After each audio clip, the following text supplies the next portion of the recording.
Salut, voici l'écho des Margalides numéro 8. Quand on nous parle de transition écologique, on nous dit souvent c'est bien beau l'écologie et c'est important, mais ça va quand même franchement détruire plein d'emplois. Et c'est notamment ce que disait Marie-Pierre Mouton dans l'émission politique avec Jean-Luc Mélenchon dans la Drôme sur la perte d'une centrale nucléaire. Ça allait détruire un certain nombre d'emplois. Et donc comment on va faire? La lettre d'info aujourd'hui est consacrée à cette réponse. Transition écologique et création d'emplois. Il est évident que la transition écologique dépend des choix politiques. Arrêt du nucléaire, baisse ou élimination de l'agriculture industrielle, économie d'énergie, etc. Évidemment, ça va détruire certains emplois, mais ça va en créer aussi d'autres. C'est bon. Quand on s'intéresse au scénario Négawatt, donc de l'association du même nom, on peut faire un bilan des emplois qui vont être détruits et créés grâce à la transition écologique. Selon ce scénario, 446 000 emplois en France seront détruits par la transition écologique, dont 124 000 dans le secteur de l'énergie, arrêt des centrales nucléaires, arrêt des recherches sur l'EPR, 124 000 dans le secteur du bâtiment, notamment dans le bâtiment neuf, puisqu'on construira moins, on fera plus de rénovation, 168 000 dans le domaine des transports et 30 000 dans le secteur de l'agriculture industrielle. En face de ça, le scénario Négawatt prévoit la création de 886 000 emplois.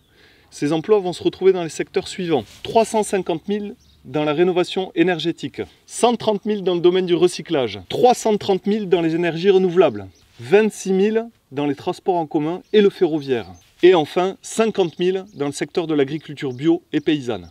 Mais bien sûr, vous allez me dire qu'on ne va pas interchanger les métiers de l'un à l'autre. On ne va pas prendre des gens d'une centrale nucléaire pour les mettre dans une ferme de maraîchage bio. C'est vrai, c'est évident. Mais quand on voit dans ces différents secteurs les métiers qui sont déjà en tension, 75 000 postes sont aujourd'hui à pourvoir dans le secteur du bâtiment. La pyramide des âges dans le secteur du bâtiment, de l'agriculture est inversée, c'est-à-dire que énormément de personnes vont bientôt partir à la retraite. Il y a là une opportunité de formation et d'emploi.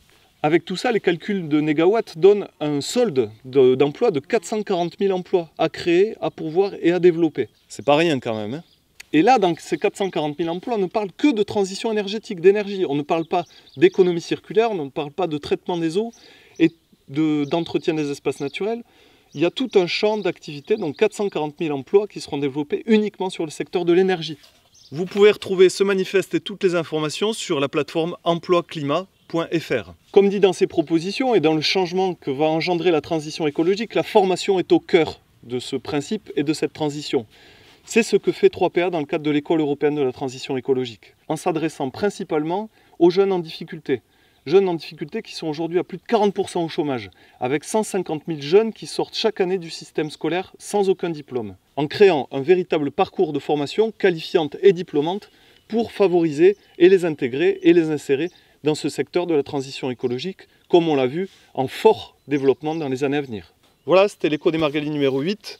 Merci de continuer à vous abonner à notre chaîne YouTube, à nous suivre sur Facebook, à mettre vos pouces bleus pour vous dire que vous avez aimé notre vidéo. Attendez, il fait de plus en plus chaud. On se retrouve le samedi 20 mai à 14 h en gare de Muret pour la deuxième promenade botanique avec Marie Fougère. J'aurai le plaisir d'intervenir le vendredi 27 mai à 14 h 30 à Saint-Gaudens dans le cadre du festival Jazz en Comminges. Merci beaucoup et à la semaine prochaine. On se retrouve le samedi 20 mai en gare de Muret à 14 h pour la deuxième promenade botanique.